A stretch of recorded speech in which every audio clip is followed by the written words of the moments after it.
Gue gini, nyolek. Ini nggak bilang. Udah mulai gitu. Halo kawan APS, selamat siang. Ketemu lagi ya di apa? APS Story hari ini. Kita dengan tema episode kedua ini yaitu anak rantau. Banyak kalau di sini anak rantau, anak juga anak rantau. Gue lupa temanya apa? Anak rantau mengalahkan rantau. Banyak ya. Lelah lah jadi anak rantau itu. Lo lagi baca apa sih? Nah ini lucu banget. Gue lagi browsing. Ini ada status yang bikin. Mirip muka tuh mirip slogan. Udah, inilah kehidupanku yang susah, penuh kepahitan, tak kerja, tak makan, jangan manja anak muda. Dia anak kayu cuy. Dia makan kayu, katanya slogan. Terus misalnya ada lagi nih, hari bukti hilang, namanya Loli. Terus reward bagi yang menemukan itu kolak dong. Tapi ada nggak ya maksudnya apa? Dicari orang hilang akibat merantau. Ada kayaknya. Ada. Gue punya teman yang kayak gitu. Serius? Bener. Oh ya? Gue juga dulu merantau. Kita Jakarta. Habis itu setelah berapa tahun itu nggak balik-balik. Ternyata. Tahu. Sampai detik ini. Bukan by the win. Emang betul. Emang dicari orang tuanya. Bukan cerita orang tuanya emang nggak dicari orang tua. Dicari itu nggak. Oh ya? Kalau gitu kita nyanyi sedikit. Oh. Ines Fasolasido. Tapi itu kenyataan sih. Jadi bokap gue aja itu akhirnya jadi anak tunggal karena kakaknya juga merantau. Habis itu udah jadi dicari ketemu tapi disuruh balik nggak mau gitu. Temen gue juga ada nggak gitu. Ikatan dunia Gue kan dia sekolah nih. Apa disuruh balik nggak mau kan? Di sana katanya gue malas balik. Oh gitu. Oke. Nah kita sebenarnya apa ya cukup banyak rantau, termasuk gue sama Ida juga anak rantau gitu. Jadi kita apa ini mencari peruntungan lah di ibu kota. Nah, lu kalau nggak kemana? Waduh, iya. Rantauan sudah bertahun-tahun saya pergi dari kota tempat saya balik ke Musik. Oh musik. Sebenarnya apa namanya? Kalau misalnya saya tetap berada di Balikpapan, saya akan menjadi atlet. Atlet? Ya, saya akan menjadi atlet renang. Saya handal berenang di sungai. Bapak percaya kalau renang tinggian yang tahu. Apa hubungannya? Renang mesti. Ya kan gue udah berhenti berenang, gue kan udah rantau dari kamu tahu. Makanya nggak jadi atlet. Kalau gue jadi atlet, gue akan ikut PON 2021 di Papua, PON 20. Seenggaknya jadi wasit. Sosial. Untuk usaha itu, oke, wasit boleh. Ya, benar. Gitu. Nah, teman-teman tahu nggak sih kata rantau itu sebenarnya? Kan mungkin kita sering nyebut nih rantau. Akhir rantau itu aja. Itu yang udah kan? Gue pegang dulu. Rantau itu diambil dari Kamus Besar Bahasa Indonesia, artinya adalah pantai panjang teluk. Yang kedua, daerah negeri di luar daerah negeri sendiri atau daerah di luar kampung negeri asing tidak mudah dikalahkan. Oke. Atau kalau aku merantau itu berlayar nih, mencari umpan dari satu. Ini ya. Ya kan Indonesia dipisahkan oleh banyak laut dan sungai. Gitu. Dan pergi ke pantai, ke sisi, pergi ke negeri lain itu apa? Untuk mencari ilmu dan sebagainya. Nah, itu. Pergi mencari penghidupan ke tempat yang tidak berapa jauh. Perantau adalah mencari penghidupan, mencari ilmu dan sebagainya di negeri lain. Atau arti keduanya dari perantau adalah orang asing atau pengembara.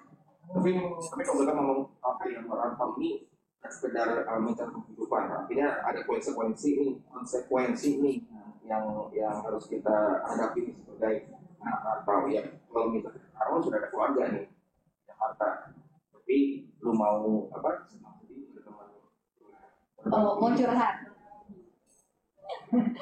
Kayaknya curhatnya dari Bapak Parhyutanta yang sudah lama juga merantau di Boleh minum Jakarta. nggak? Boleh. Kita saksikan video interview dari kawan APS yang sudah merantau ke Jakarta. Berikut ini. Silakan minum.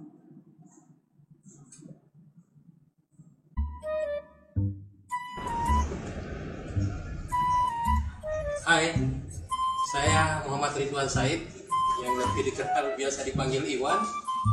Saya kerja di APS HO, kantor pusat. Halo, perkenalkan saya Anissa Purwanityas dari ICT Jakarta.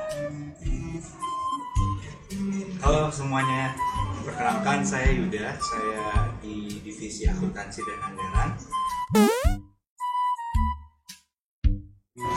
Saya di sini aku lebih dikenal dengan rantau ya, pindah tugas atau rantau, ya terserah lah kata orang. Itu hampir 4 tahun. Nah, sudah 4 tahun nih aku di kantor pusat HO. Jadi anak rantau udah dari 2018, dari awal-awal kerja di APS. Kalau dari kapannya kelihatan dari rambut saya nggak ya?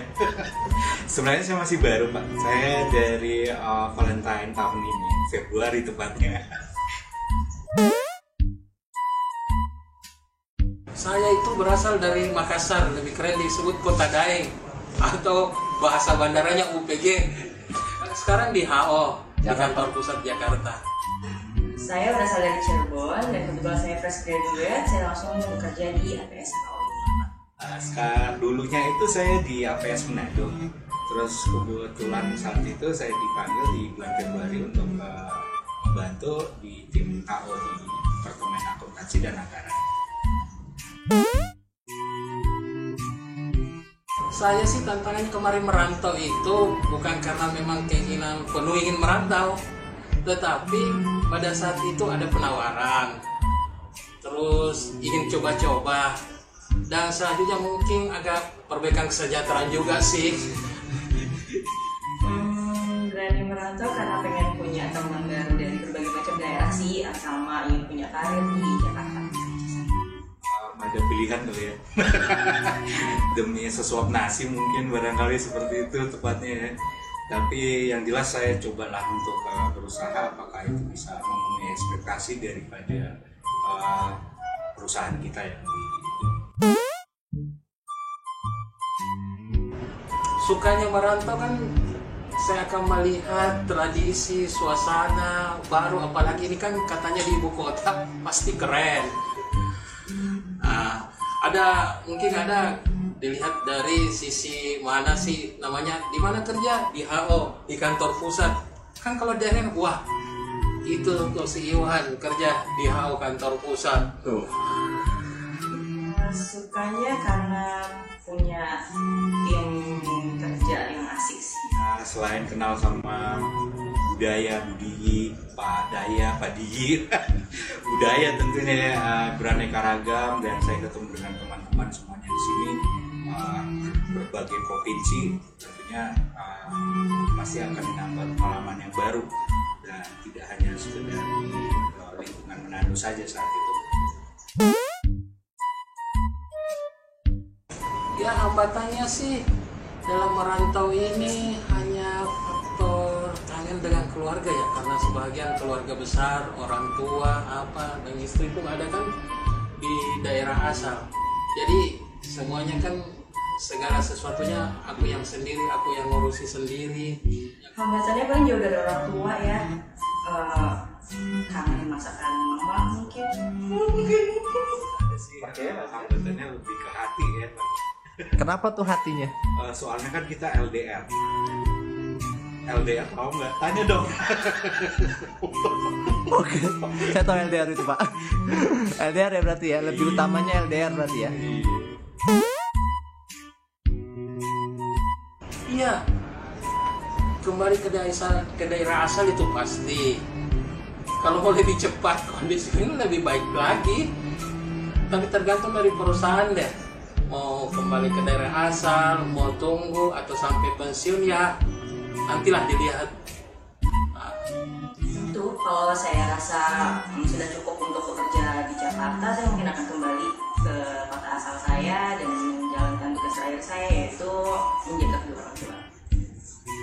Oke, ingin banget untuk kembali ke sana dengan tantangan yang baru tentunya Pak pastinya.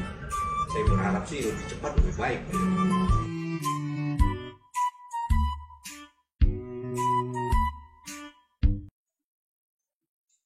Wih. Kenapa lo ketawa? Karena sih gue gemes aja liat Pak Ridwan itu. Tapi kita ucapin makasih dulu ya buat Pak Ridwan, sama ada Mas Huda juga sama Mbak Ica.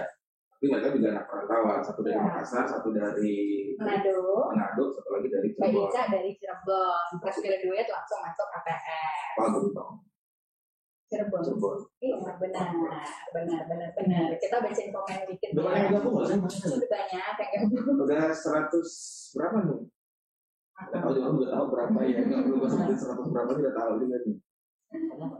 Ada Pak Pardianto, aku juga mantan perantau loh. Terus ada Pak Ukir, aku juga perantau Tulen loh, gitu.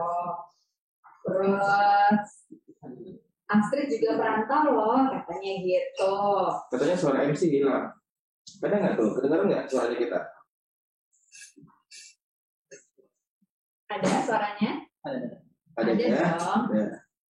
Oke, nah Masih banyak ya? masih banyak komen-komennya. Silahkan berkirim pesan di komen-komen. Kita Atau dulu kan? Nggak ada suara. Oh udah ada suara ya. Coba mungkin itu dulu, mungkin baca doa dulu, jadi bisa dengar suara kita. Oke, nah sekarang di sini kita udah kedatangan 3 bintang tamu, kawan APS dari Surabaya, Semarang, dan UPD. Jadi siapa? Makanya kita kenal. Langsung aja deh. Langsung kita panggil, Sudah sudah ya? standby. Mbak Rahma, Mas Frans, dan Pica.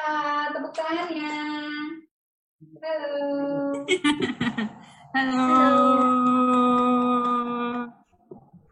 Mbak Rama kayaknya harus salah ya. Mas Frans, halo. Gak kedengeran Mas Frans suaranya. Di unmute, boleh? Terus Mbak Pica, apa kabar? Halo Mbak Ines. Halo. Alhamdulillah baik. Apa kabar di sana? Baik, alhamdulillah. Silakan perkenalan dulu dari Mbak Rahma. Oke, halo semuanya kawan APS. Perkenalkan, nama saya Rahma Ulinuha. Saya saat ini menjabat sebagai HR di PT Angkasa Pura Support cabang Makassar. Kalau misalkan ditanya aslinya saya asli dari Surabaya. Surabaya. Iya. Nah, kawan Mbak Pica, silakan perkenalan. Halo, selamat siang kawan APS. Perkenalkan, saya Vika. Memang tulisannya Vica, tapi dipanggil Vika. Nah, aku asal Gorontalo, asli. Dan ditempatkan di HR cabang Surabaya. Jadi kebalikan dengan Kak Rahma ini harusnya. Untuk tetenya untuk keren ya. Oke, halo Vika. Lu tadi bilang Pica. Kalau lu tadi Nggak mau banget tuh ngakuin kesalahan ya. halo Vika, halo Rama. Dan Mas Frans yang paling ganteng, coba di-unmute dulu. Soalnya masih merah. Mas, jangan gue ngoyang tuh kameranya. Halo Mas Frans. Dengar suara kita, Mas? Dengar ya? Suaranya Mas yang nggak nyampe nih suaranya.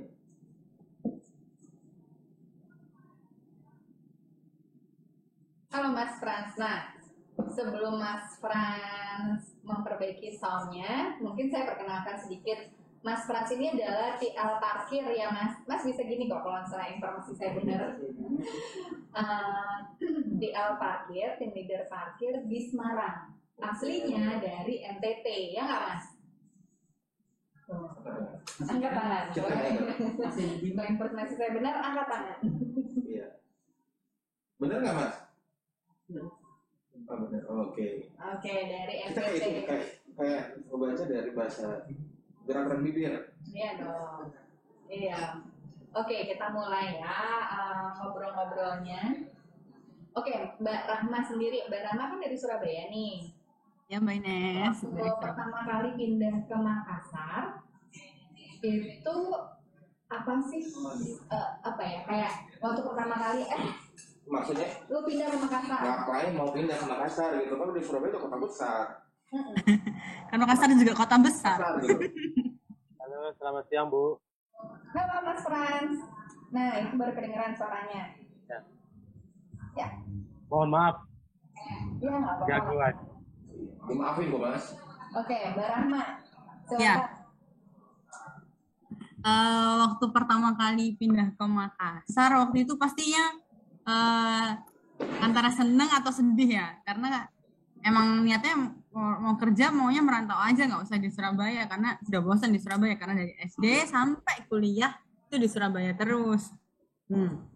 Tapi sedihnya waktu pindah ke Makassar tuh karena waktu pindah ke Makassar ini aku pindah sendirian.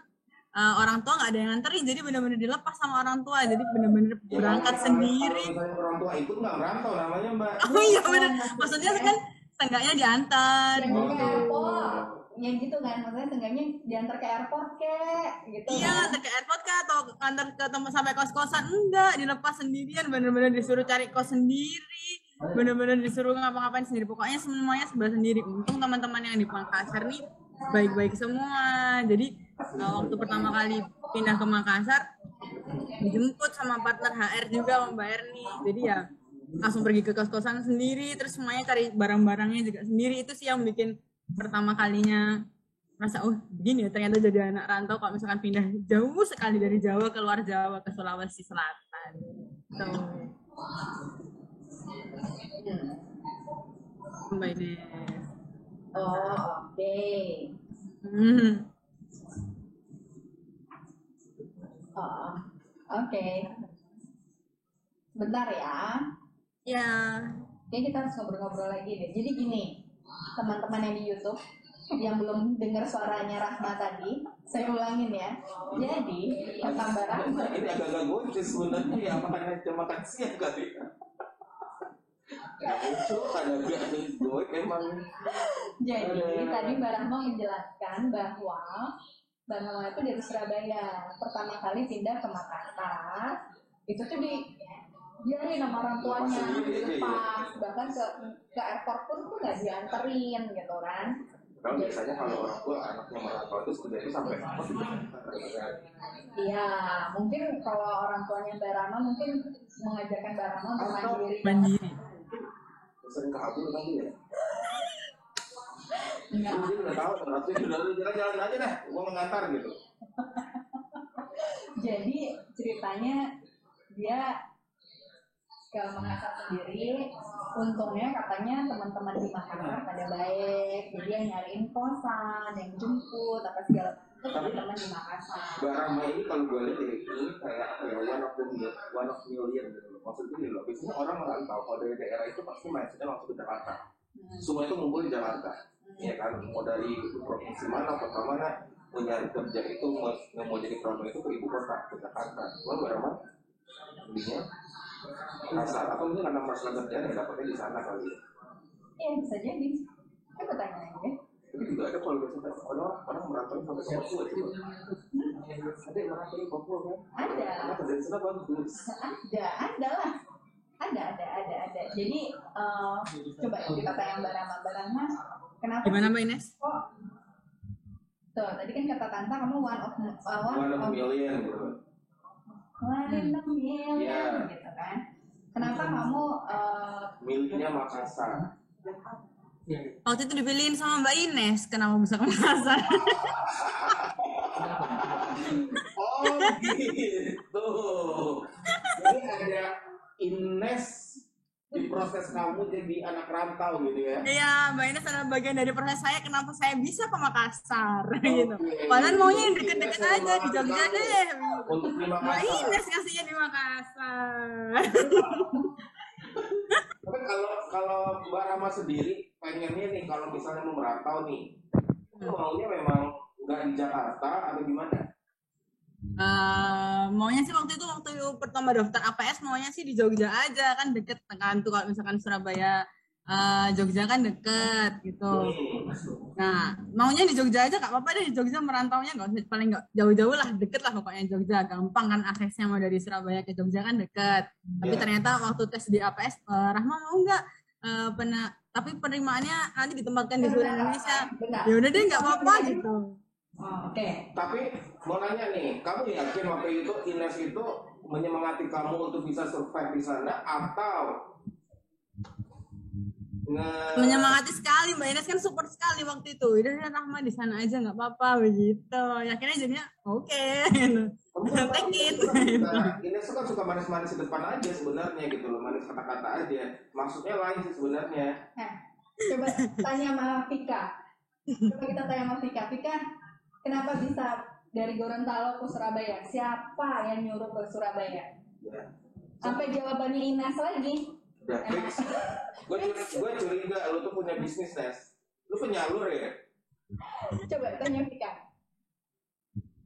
Siang Mbak. Oh.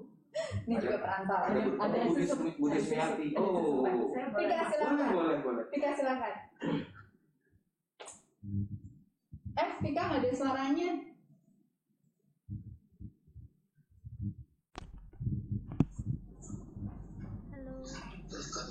Mbak Vika.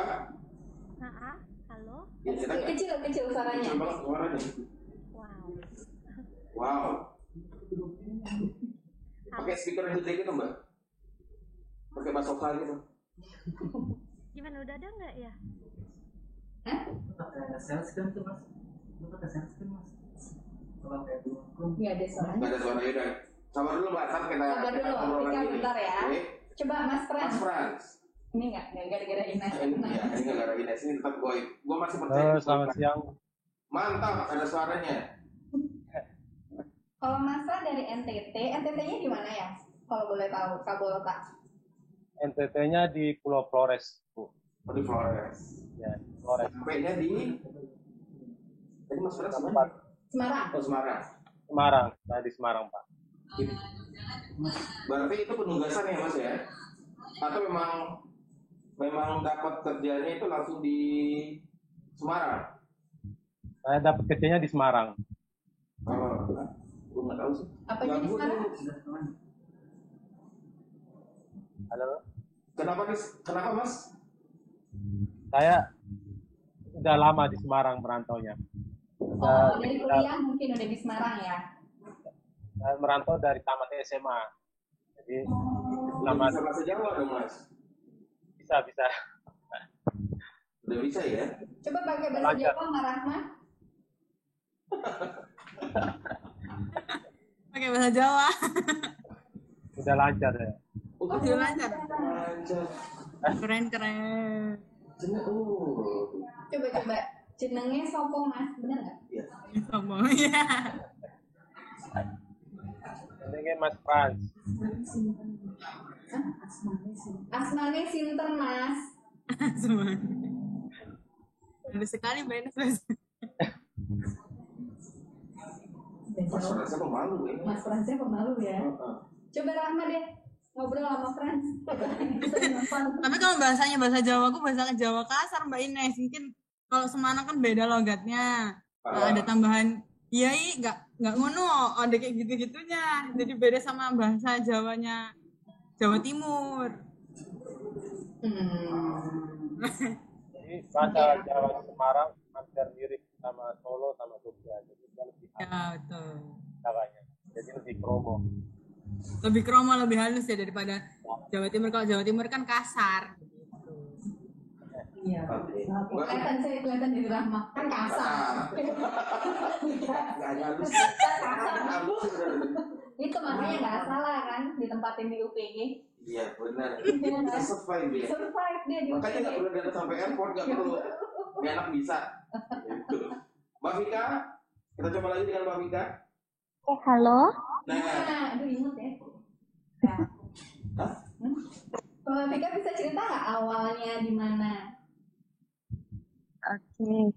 Awal banget aku merantau itu tentunya itu dari zaman kuliah. kuliah itu dari Gorontalo, memang pengen merantau di Surabaya. Soalnya kan memang bukan ibarat. Sebenarnya aku numpang lahir di Surabayanya, lebih tepatnya di Malang. Ya udah deh, daripada cuma dengar cerita tentang Jawa terus, aku penasaran. Ya udah deh, bilang aku mau merantau. Tadinya mau dari SMA, tapi dibilang jangan deh, kasihan perempuan, nanti aja kalau mau dari kuliah aja. Ya udah, akhirnya merantau dari SMA. Nah, niatnya cari kerja di Jakarta. Malah penempatannya Surabaya lagi. Kayak gitu. Jadi nggak ada faktor Ines di sini. Iya, berarti ini udah proses semua ya. Jadi proses. Bukan ya. Ines yang menjebloskan semua orang gitu. cukup ramah jadi korban. Ada lagi. Karena ada tamu sih sebenarnya. Ada tamu ya. Ada tamu. Ini perantauan juga. Ingin sih sebenarnya masuk dari kemarin, cuma nggak mau masuk. Jadi sini. Ayo Sini, on screen sekalian. Ada, pasti yang di Semarang dulu kenal deh. Sini, dia dulu perantauan di sini nih. Mbak Rama, Mbak Vika, aku kenalin. Kita kami kenalin. Jerdeng. Halo. Ya Allah, halo. Ya. Selamat siang semuanya. Di sini ada Mbak Astrid. Ya, Mbak Astrid juga anak rantau ya, Mbak? Yes. Tuh dengar ya, berapa tahun di Jakarta udah pakai lo gue dia. Iya. Gue. Udah lupa kan bahasa Jawanya? Saya dulunya dinasnya di Semarang, baiknya sama Bapak. Saya datang di sini itu tahun 2017 akhir kalau nggak salah Oktober. Jadi udah hampir mau 6 tahun ya. Kayaknya 18 kan? 18 ya? Ya. Kok lu ingat sih? Ya gue tahu udah project apa ya. Baik. Dari tahun 2018 saya menetap di Jakarta, pindah di Jakarta. Dan alhamdulillah saya sih sudah biasa di merantau. Di Semarang pun saya juga merantau. Aslinya mana? Saya aslinya Jogja.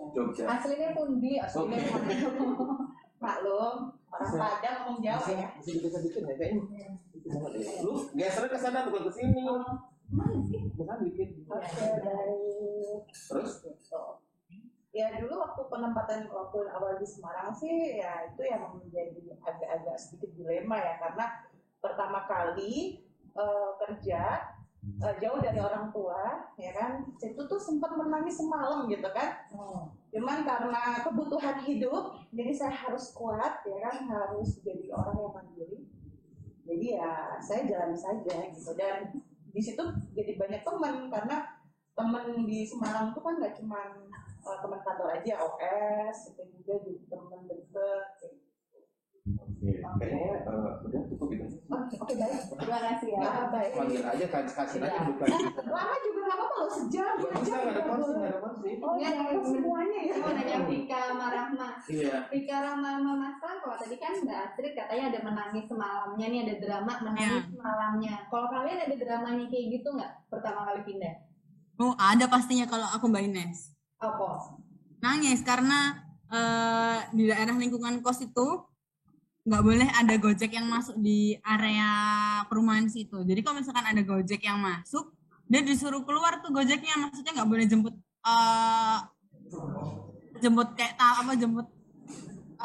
orderan di daerah perumahan. Jadi kalau misalkan ketahuan sama yang ojek-ojek sekitar, bisa disuruh pulang. Jadi aku kalau misalkan naik Gojek harus sembunyi dulu. Kamu nggak lapor ke Pak Ridwan gitu loh. Kamu nggak bilangin ke Pak Ridwan kalau kamu itu, saya juga sama Pak Ridwan, apa mesti sana? Enggak lagi, kenapa dia nangisin orang Gojek ya? Iya. Bukan nangisin. Enggak, karena nangisnya karena transportasinya Mbak Ines yang kayak, kenapa kok susah sekali cari Gojek di Makassar ya? Kalau misalkan di Surabaya atau di mana pun kan gampang gitu. Baik, berarti transportasinya. Nah, di situ nangisnya minta ibu minta tolong kirimin motor. Nah itu tapi nggak kirimin motor. Manjang saya, kenapa bisa manjang ya? Tidak mau jalan kaki, hebat. Jauh Kastrin. Oke baik, sepertinya sudah selesai. Saya mengundurkan diri. Terima kasih. Salam semua. Terima kasih. Iya. Habis menjelita, buli orang pergi aja. Kalau Mbak Vika gimana? Ada nangis-nangisnya nggak?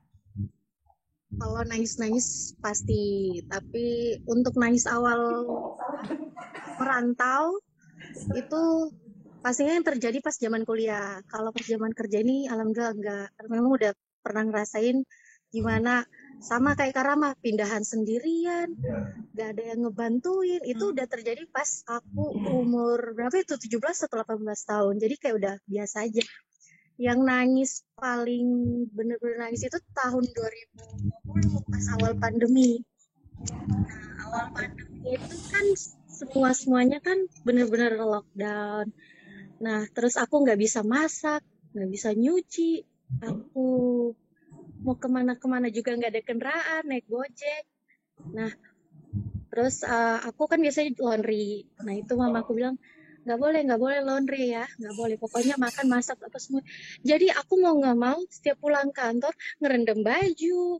Terus aku masak telur dadar. Setiap malamnya itu aku, kalau bukan telur dadar, telur orek. Pokoknya telur semua kayak gitu. Sampai teman-teman kantor bilang, aduh ntar kamu apa itu namanya tuh yang bentol-bentol gitu tuh. Bisul. Itulah. Ntar kamu bisulan loh, tapi pakai bahasa Jawa gitu loh. Terus aku gimana, aku nggak bisa masak. Pernah aku juga masak rawon, tapi kebanyakan air. Ya jadi aku dibuang. Aku masak sop. Itu kuah rawon itu aku pakai wortel, aku pakai kacang panjang dan kayak gitu. Kan emang aku nggak ngerti, aku cuma pakai beli bumbu jadi gitu loh.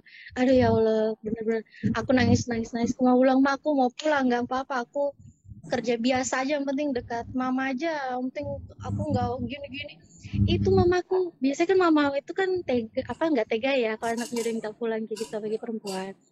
Nah itu mamaku nggak ngebolehin, aku bilang udah di sana aja, nggak apa-apa tuh sendiri berjuang. Tuh nanti juga kamu kalau bakal jadi istri bakal jauh juga kok dari kita. Udah nggak usah pikir-pikir sini aja, berjuang sendiri sana. Dia bilang gitu. Padahal teman-temanku yang lain udah pada resign. Maksudnya di perusahaan lain ya, udah belani resign pulang kampung. Aku yang nggak dibolehin pulang kampung. Jadi benar-benar waktu 2020 itu sepi banget. Aku udah nggak punya teman. Benar-benar udah kayak nggak punya teman. Ya astaga, aku harus ngapain? Jadi kayak berat anak kupu-kupu kampus pulang, tapi ini kan kantor pulang. Pulang kantor harus nyuci, mikir makan, nah telur dadar lagi. Nah, kayak gitu terus. Tapi maksudnya sebelum merantau ini mbaknya pernah ya mungkin di rumah mungkin udah pernah masak atau memang sebelumnya nggak pernah jauh dari keluarga atau gimana mbak? Enggak. Kalaupun merantau ala-ala anak kuliahan ya, tapi alhamdulillah aku dapat ibu kos yang baik gitu loh. Jadi kadang masih, ini mbak ada makanan kayak gitu. Oh iya, jadi makan bareng. Ya pas kerja ini bener-bener perampakan kosnya itu kan kos-kos orang bekerja ya.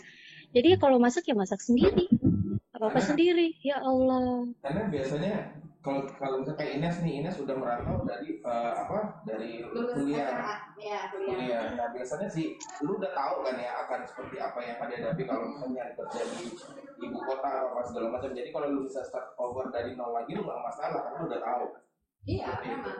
Jadi kalau aku boleh berbagi ya, dulu mama aku tuh justru, jadi dia ngomong, pokoknya jangan lulus SMA kamu harus kuliah di luar ya, itulah tadi yang Jogja Bandung itu. Terus habis sudah lulus dia bilang jangan balik lagi ya, pokoknya kamu harus cari kerja di sana. Jadi ya sana juga sih sebenarnya aku nggak diharapkan pulang kampung, cuma diharapkan pas lebaran aja. Dia harapin pulang. Cuman ya mungkin dari situ kan memang orang tua kita Proses pendewasanya dari sana ya. Dan mungkin orang tua kita tahu yang terbaik buat kita, yaitu jodohku, aku menemukannya di sini. Gimana Pak Mas Frans? Mungkin Mas Frans punya jodoh orang Semarang kayaknya nih. Dia dari tadi senyum-senyum ya kan? Jangan Mbak Maria ya Mas, udah ada itu. Mas Frans? Jodohnya orang mana nih? Udah dapet jodoh belum? Anak rantau? Belum ada Bu. Kenapa? Ada yang cocok. Cocok. Oh selektif ya orangnya ya. Selektif. Atau mungkin karena kerja punya tes sendiri atau misalnya BM-nya ini pasti minta sama BM Semarang. Udah pernah coba ngomong belum sama itu, sama Pernah BR? curhat sama Bu. Belum, Bu, aku pengen nih gitu, siapa tahu. belum Bu. Atau emang rajin banget kantor, kosan atau apa sekarang? Kontrak atau Saya ngekos di Nah, Semarang. mungkin kantor kos, nggak lirik gitu di jalan tuh straight, fokus aja ya. fokus kantor kos. Mas, kalau misalnya sekarang nih ya kondisinya kan ini kan masih COVID ya, masih ya kita belum bisa lepas dari COVID. Cuman kita nih anak rantau ini itu pasti ada keinginan untuk pulang lah, bertemu dengan keluarga segala macam. Nah kalau misalnya Mas Frans gimana nih? Ada keinginan pulang ke Flores nggak? Atau udah berapa lama nggak pulang? Kalau saya awal mula merantau jauh keluar dari rumah waktu sebenarnya saya udah sekitar saat tamat SMP saya sudah merantau. Jadi pertama tamat SMP saya langsung merantau yang ke Kalimantan sebenarnya, Kalimantan Barat, ke Tapak. Nah setelah itu saya di Kalimantan pagi itu sekolah, sorenya saya kerja. Jadi saya sekolah sambil kerja. Setelah lulus selama di Kalimantan sekitar 3,5 tahun. Setelah saya di Kalimantan banyak kenalan banyak orang Jawa, orang teman, orang sekitar Jawa Tengah. Jadi banyak teman-teman yang mengajak saya ke Semarang. Akhirnya saya ikut teman-teman merantau ke Semarang. Nah di Semarang itu saya seperti biasa hidup awal mula seperti di Kalimantan, saya coba terapkan di Semarang. Akhirnya saya cari kerja. Terus setelah dapet saya lulus atau sambil kuliah dulu. Setelah lulus saya puji Tuhan diterima di APS. Luar biasa dari SMP doang. Jadi gue kalau Mas Frans nggak ada nangis-nangisnya lagi. Jadi Bener nggak, Mas? jadi mental maksud saya udah kebiasaan merantau. Jadi jauh dari orang sudah terbiasa. Mungkin teman-teman yang udah gabung ada pertanyaan nggak, Nes? Iya, makanya ada yang mau nanya sama 3 orang panelis gitu, panelis. Nih ada dari apa nih? Boleh sebut nama nggak sih? Boleh lah, kan yang bertanya akan mendapatkan hadiah menarik. Aduh. Ada dari Pak Indra nih, Ilza. Kenapa Ilza? Aku nggak rantau. Terus nyari masuk merantau. Nah, oke. Terus Tuh, peluang nggak Rahma? Oh, kemarin tuh nggak lama pernah sempat bisnis ya? Oh iya itu Mbak, sempat bisnis, ada bisnis kecil-kecilan sama teman-teman di Makassar sini. Buka usaha apa itu namanya kayak minuman begitu. Jadi resellernya. online Terus berarti gitu, Pak? apa? Online gitu bagaimana? Reseller roti cendol gitu yang dikirim dari Bali. Jadi nanti sama Makassar kita tinggal jual aja. Jadi lumayan uangnya bisa buat pulang ke Surabaya, buat jalan-jalan. Uang pesawatnya nggak berkurang. Memang seperti itu sih sebenarnya. Karena tadi yang kita baca itu kan banyak banget tuh, makanya terobat dari nol. Habis itu kadang-kadang ada hal-hal kita anak rantau ini yang pengen sesuatu, cuman nggak bisa langsung dapat, benar-benar harus usaha banget nih. Kalau memang kerja ya kerja banget, gitu kan. Artinya nabung juga sisi dari pendapatan segala macam untuk dapat beli yang kita mau. Biasanya gitu kalau anak rantau, benar kan ya? Nah, Mbak Rama bikin usaha sendiri, bisnis, ya memang part of it gitu loh. Maksudnya pasti pikirannya untuk masa depan, investasi. Ini ada pertanyaan dari Mbak Riris APS Balikpapan. Selama merantau, momen apa aja sih yang dirindukan? Dan nanya, kita hari ini ada 6 hadiah. 3 parfum sama 3 produk dari Glow Skin. Jadi 6 orang yang beruntung yang bertanya akan mendapatkan hadiah hari ini. So, jadi semakin banyak teman-teman bertanya, pasti nanti kesempatan mendapatkan 6 voucher tadi itu semakin besar. Produk. Oh, produk ya kan? Oh, nggak boleh voucher ya? Enggak. Oke, langsung produk ya. Siap. Oke, dijawab. Silakan. Dari Riris APS Balikpapan, selama merantau, momen apa saja sih yang dirindukan? Ya, mulai dari Mbak Rahma, Mbak Vika, baru Mas Frans. Oke, kalau dari Rahma sendiri yang paling dikangenin waktu merantau tuh masakan ibu. Karena kalau misalkan tiba-tiba video call sama orang di rumah, yang ditunjukin pasti masakan. Kalau nggak gitu mereka lagi jalan-jalan kan sedih. Kadang-kadang bapak sama ibu sama adik jalan-jalan, akunya di kos sendirian gitu. Itu yang bikin paling sedih sih. Tapi tapi ya nggak apalah. Maksudnya saya kan juga kerja, jadinya meskipun agak jauh sama orang tua, tapi melihat mereka seneng-seneng jalan-jalan makan bareng ya ikut seneng juga akhirnya. Jadi video call sambil makan tapi saya di kos lihat TV. Ngeliatin kalau gimana susahnya banget ya di kos ya, cuma makan doang, makannya ini, nontonnya cuma ini gitu, yang lain pada jalan-jalan gitu ya Mbak ya. Iya betul. Benar. Oke. Kalau Mbak Vika gimana? Oke, kalau aku yang paling dikangenin pastinya mama iya. Tapi mamaku nggak tahu masak, jadi kalau soal makanan rumah aku juga nggak bisa bilang kangen ya. Tapi adik-adikku, aku kan banyak adik, ada 5. Jadi, rumah selalu ramai. Jadi pas kembali ke kos itu kayak, astaga, benar-benar separuh hidupku itu tertinggal di Gorontalo. Gitu aja. Walaupun mamanya nggak masak, rumahnya rame. Iya, jadi bukan masakan yang bukan, ambience rumahnya, kehangatan dari rumah. Lo tanya sama gue yang bapak yang bikin kangen sama Balikpapan, pasti lo kagum deh. Apa? Jadi azan di Balikpapan tuh indah banget. Dekat rumah gue tuh di belakangnya kan masjid. Itu tuh sebelum azan itu ada kayak sholawat gitu loh, sholawat Nabi, tapi wah indah banget. Jadi setiap denger sholawat gitu tuh gue selalu kangen banget. Gue belum pernah sih soalnya Balikpapan, kita nggak tahu. Makanya main dong. Kalau Mas Frans apa? Ditantangin itu Mas apa? Momen apa yang dirindukan di Flores? Suara ini ada nggak sih? Mas Fransnya masih di mute?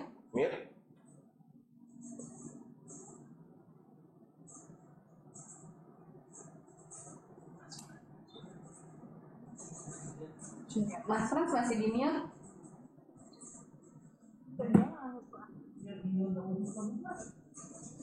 Halo? Halo?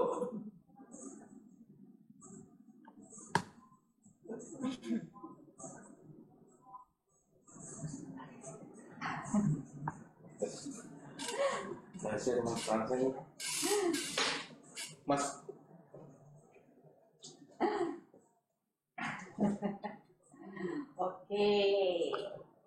Oke, mungkin satu pertanyaan lagi buat bertiga. Satu pertanyaan lagi yaitu dari Nia Febriana. Mbak Nia Febriana nanti tolong juga tulis di kolom komen dari APS mana atau nomor handphone yang bisa dihubungin ya. Mbak Nia Febriana bertanya, setelah dianggap selesai merantau, karena setelahnya, bagaimana respon waktu ketika mau pamit?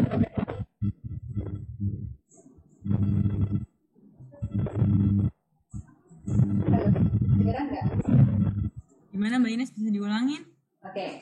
Setelah merantau, apa plan setelahnya?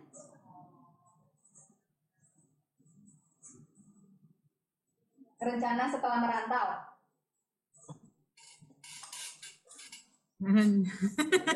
Apa? Pakai kata apa? Gak kedengeran. Rencana setelah merantau apa nih? Rencana setelah merantau. Apa ya? Nikah. Tahu. Rama nih dia kayaknya bakal dapet jodoh di UPG. Amin. Nikah kayaknya dia.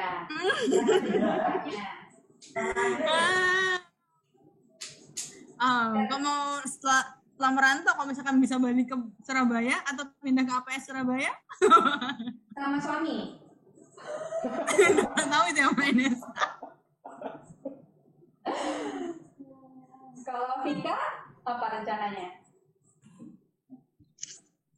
Rencananya aku masih pengen S2 ya kalau Mbak Indes. Tapi cuma tetap load kerjanya di APS kan gede, apalagi di Surabaya.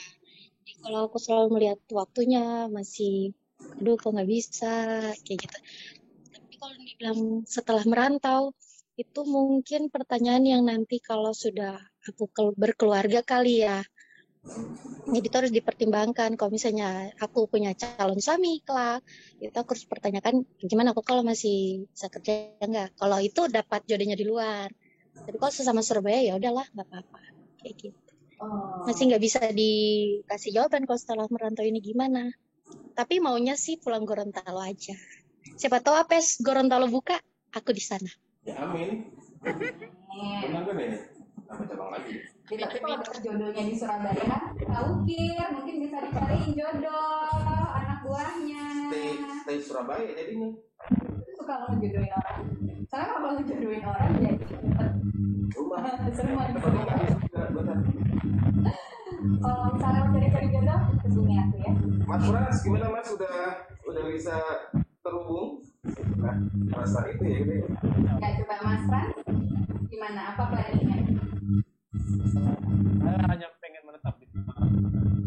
Menetap di Semarang. Oh, pengen menetap, saya hanya ingin menetap di Semarang. Jadi Nggak mau pulang kampung. Tapi Flores tuh indah banget loh. Ya indah sekali. Banyak tempat wisatanya.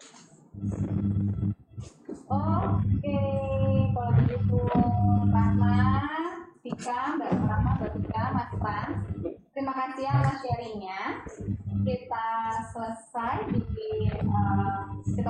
di sesi pertama ini. Karena di sini selain kita akan berbincang dengan dokter pendiri dari Glow Skin Aesthetic Clinic. Sekali lagi terima kasih Mbak Rahma, Mbak Vika, dan Mas Frans. Sukses terus di kota masing-masing. Kalau memang nanti ketemu jodoh, jangan lupa undang kita berdua. Buat acara boleh dong. Insyaallah. Gagal ya. Salam sehat ya Mbak. Mas. Salam sehat, salam buat teman-teman di UPG, salam buat teman-teman di Surabaya, dan salam buat teman-teman di Semarang. Terima kasih. Terima kasih. Sampai lagi. Sehat terus ya. Amin. Sehat semua. Amin. Sehat Tapi semua. aku informasikan lagi nih buat kawan APS, jangan kemana-mana dulu karena memang setelah ini itu kita masih ada perbincangan atau ngobrol lah dengan dokter spesialis kulit ya. Ini kecantikan dong. Estetik. Dan seperti diinformasikan sama Ines tadi bahwa nanti akan ada hadiah untuk kawan APS yang memberikan pertanyaan yang kita anggap terbaik kan ya. Iya, betul. Jadi nanti adalah berupa parfum 3. juga nanti Ada produk dari Glow Skin, yaitu facial wash, ada serum, dan lotion. jadi tetap di sini Stay gabung. tune. Ya. Gabung atau ke teman-temannya untuk gabung juga gitu. Oke, sebelum kita bergabung dengan Bapak Dr. Nanang Masrani, kita lihat dulu bumper berikut ini.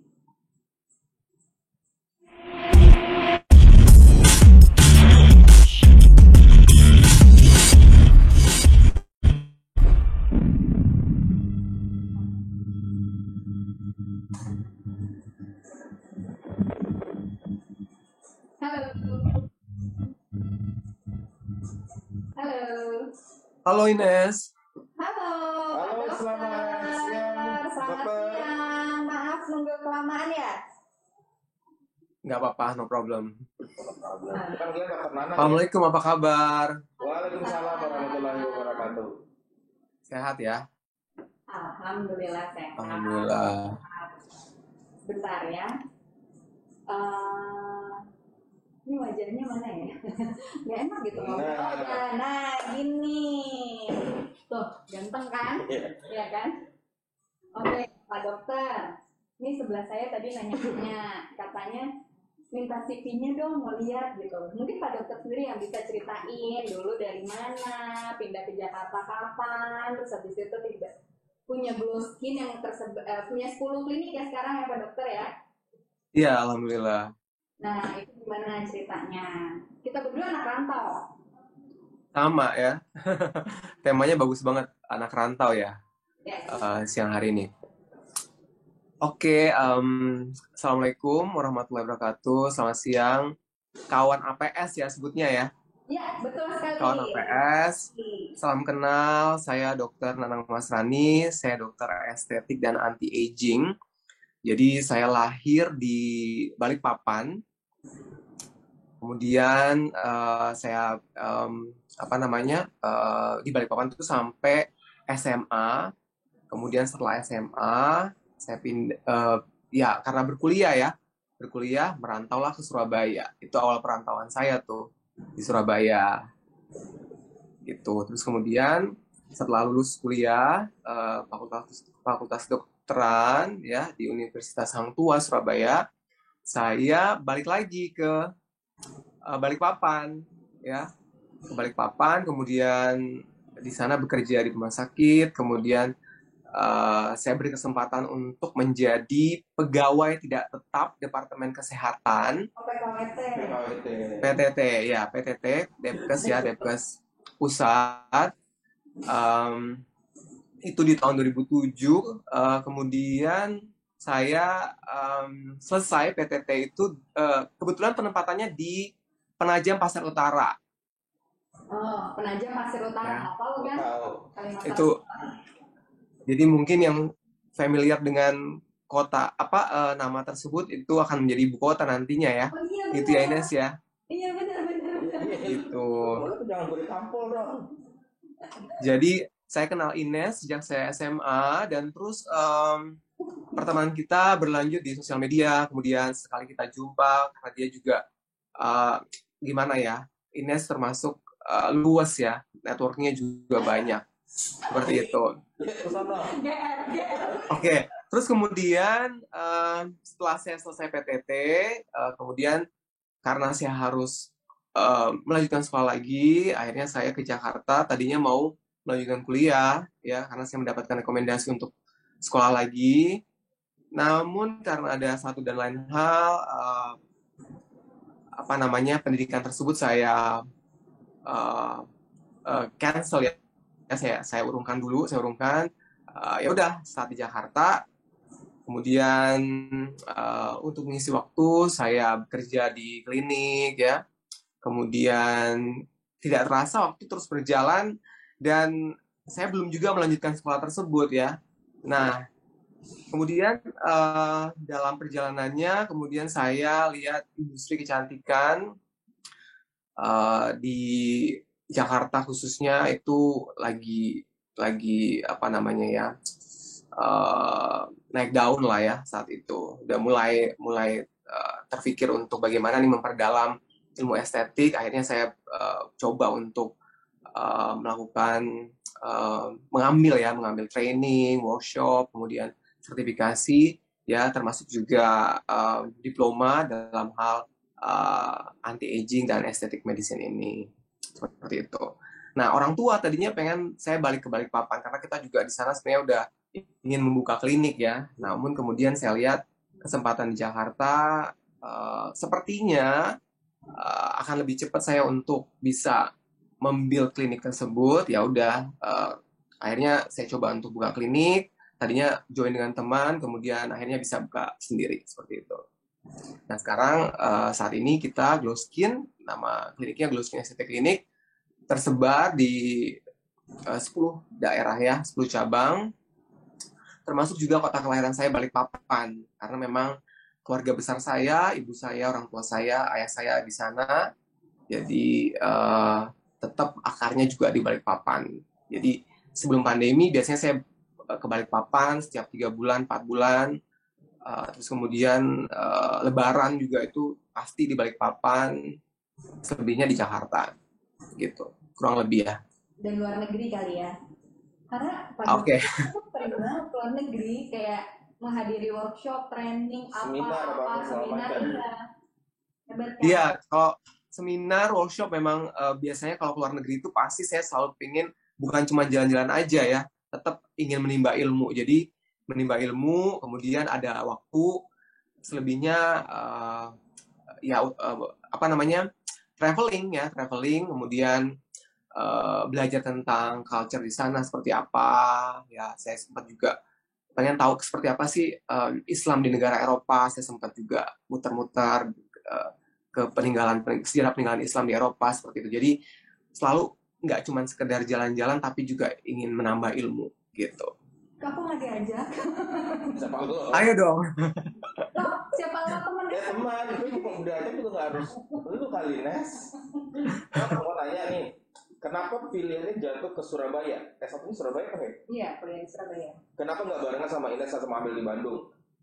Misalnya. Oke, jadi di tahun 98 tuh sempat ada kerusuhan ya di Jakarta ya. Jadi orang tua saya agak khawatir kalau anaknya terlalu jauh pergi, apalagi ke Jakarta. Tadinya saya juga pengennya Jakarta karena saya pikir center pendidikan, kemudian juga ekonomi itu kan banyak di Jakarta ya. Saya pikir seperti itu. Tapi orang tua bilang ya saya nurut ya karena memang ini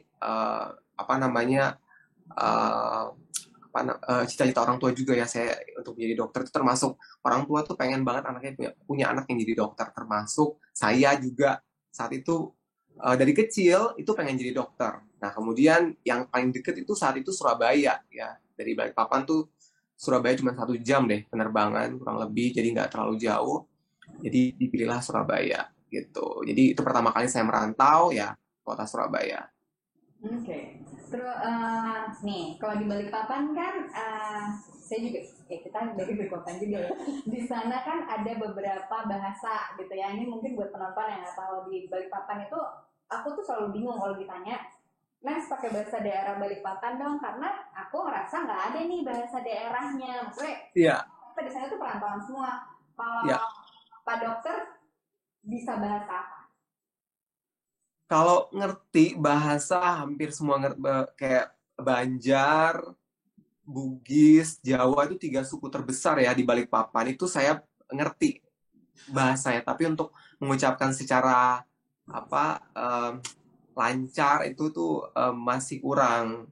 Tapi kalau bahasa Jawa karena saya 7 tahun kuliah di Surabaya itu benar-benar bisa gitu loh, bisa bahasa Jawa gitu. Nah, Balikpapan itu sebenarnya kan multicultural ya. Penduduk aslinya itu bukan orang Balikpapan sebenarnya. Jadi orang di pedalaman sana ya, suku Dayak ya. Tapi karena banyak perantau ya, jadi kota itu berkembang. Jadi multicultural.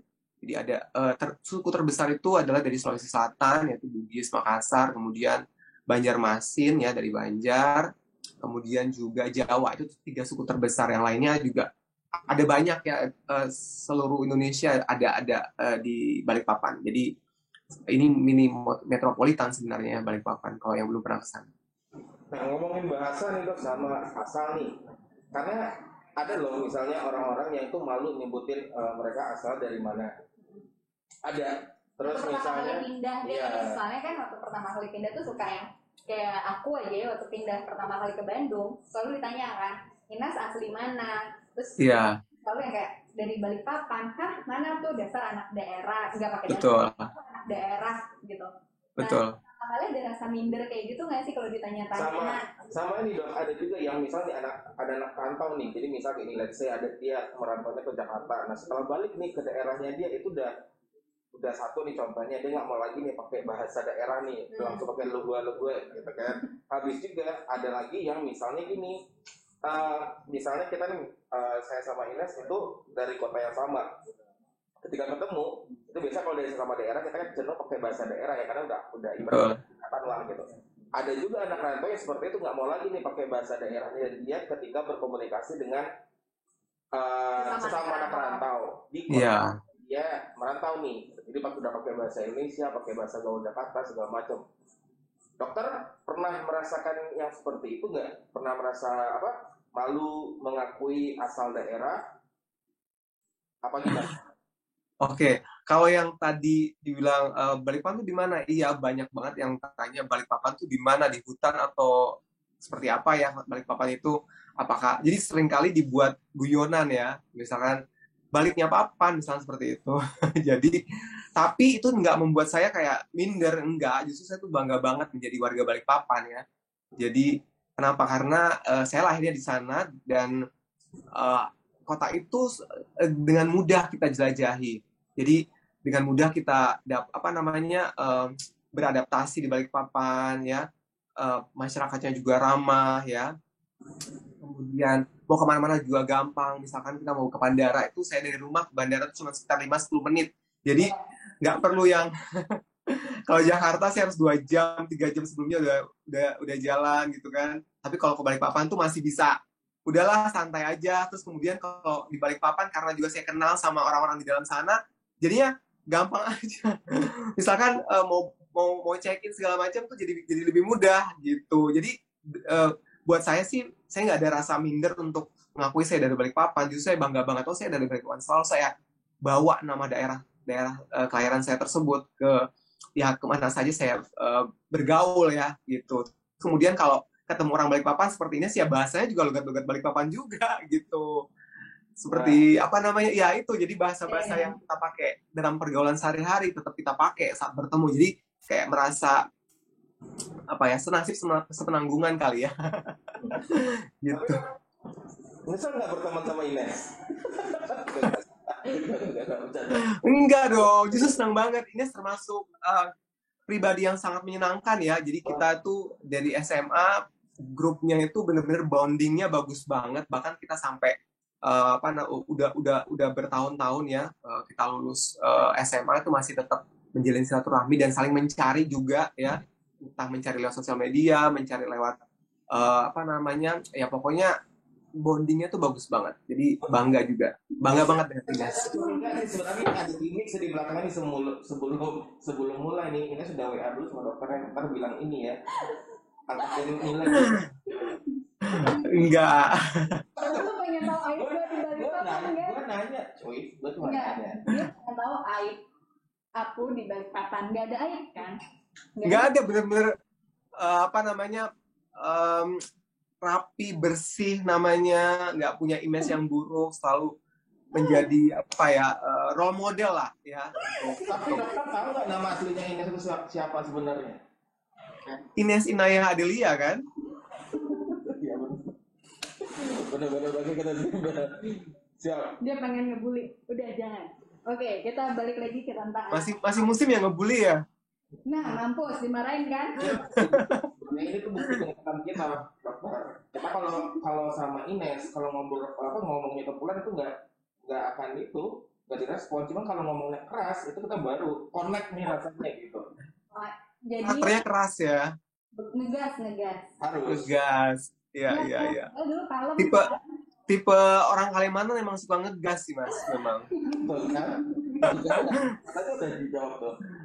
Enggak, aku mau bilang kalau dulu tuh aku kalem, tapi karena merantau bertahun-tahun banyak kejadian dalam hidup, jadinya agak ngegas. Jadi kan lebih baik ngegas daripada ditindas. Betul sekali. Nah, Pak Dokter, ini ada berbagai pertanyaan. Nanti ada produk dari Glow Skin ya? Iya, betul sekali. Jadi kita akan bagi-bagi 3 paket produk ya untuk kawan APS ya. Iya Nonda, nggak apa-apa kan bagi-bagi Nonda, karena nih yang kena nih saya mulu nih. Ini kayaknya Bang Tata kurang wudhu ya, gak glowing kayak Pak Dokter. Semuanya pada bilang Pak Dokter glowing banget ya, komen-komen. Ada yang bilang, aduh saya lagi nggak pede nih, berasa bulu ketemu dokter. Ada tuh. Satu ada perempuan kita tuh. Terus Pak Dokter sering wudhu ya, glowing banget. Alhamdulillah. Alhamdulillah jawabannya, makanya sering-sering wudhu. Masa gue dibandingin sama dia, masa gue dibandingin sama gitar di sebelah sih, lebih glowingan gitar, senar gitar daripada Bang Tanta. Dok kasih. Nah gitu. Pak Dokter nanti Bang Tanta aku bawa ke kliniknya ya. Siap ya. Wah, aku serius beneran. Ada yang semangat nanya sama dokter nih. Dia tahu nih kayaknya iming-iming. Dari Muhammad Rusdianto. Bagaimana cara untuk mengetahui ciri-ciri skincare yang abal-abal karena saat ini banyak sekali produk kecantikan. Bagaimana penggunaan skincare bagi pria agar glowing? Pria perantauan apalagi supaya dapat jodoh di rantau, katanya gitu. Oke, walaupun pertanyaan tidak berkaitan dengan tema rantau ya, jadi lebih ke skincare. Cara gampangnya sebenarnya ya kita melihat registrasi numbernya ya, nomor registrasi BP POM-nya paling gampang. Itu kita cek apakah valid apa enggak, dia terdaftar enggak di BP POM ya. Nah biasanya kalau udah mendapatkan nomor itu, bahan-bahannya memang sudah diperbolehkan ya oleh BP POM. Jadi kita bisa anggap itu memang kualitasnya bukan abal-abal gitu ya. Itu. Terus kemudian yang kedua memang kita perlu riset juga ya, riset, jadi nggak asal pakai aja, jadi perlu tanya ya tanya yang pernah pakai siapa aja, kita lihat bagaimana hasilnya gitu ya. Baru kemudian kita coba kita pakai seperti itu. Jadi nggak asal bereksperimen ya, karena wajah dan tubuh kita ini kan investasi terbesar yang kita punya. Nah, kalau misalkan kesulitan ya ke dokter ahli atau ke skin expert seperti itu. Ya. Kemudian yang kedua tentang skincare bagi cowok ya. Soalnya katanya dari jodoh katanya di perantauan. Amin. Sebenarnya cowok ya memang karena kita di negara tropis ya, matahari itu kan pasti berpengaruh terhadap proses penuaan atau perubahan kulit. Jadi yang paling penting ya buat cowok ya sunscreen ya, tabir surya. Kenapa? Walaupun kita dalam ruangan ya bekerja depan komputer, maka blue light ya itu juga menyebabkan kondisi kulit jadi kusam ya, gampang berjerawat. Apalagi matahari kalau yang di outdoor, maka matahari gampang sekali menyebabkan kerusakan kulit. Jadi skincare wajib buat cowok itu sunscreen. Kemudian yang kedua, membersihkan wajah penting sekali. Jadi facial wash yang tepat ya, yang memang sesuai dengan kondisi kulit. Jadi itu tipsnya. Selebihnya sesuai dengan kondisi kulit. Keluhannya apa? Jerawat, misalkan ya pakai yang produk berjerawat untuk jerawat.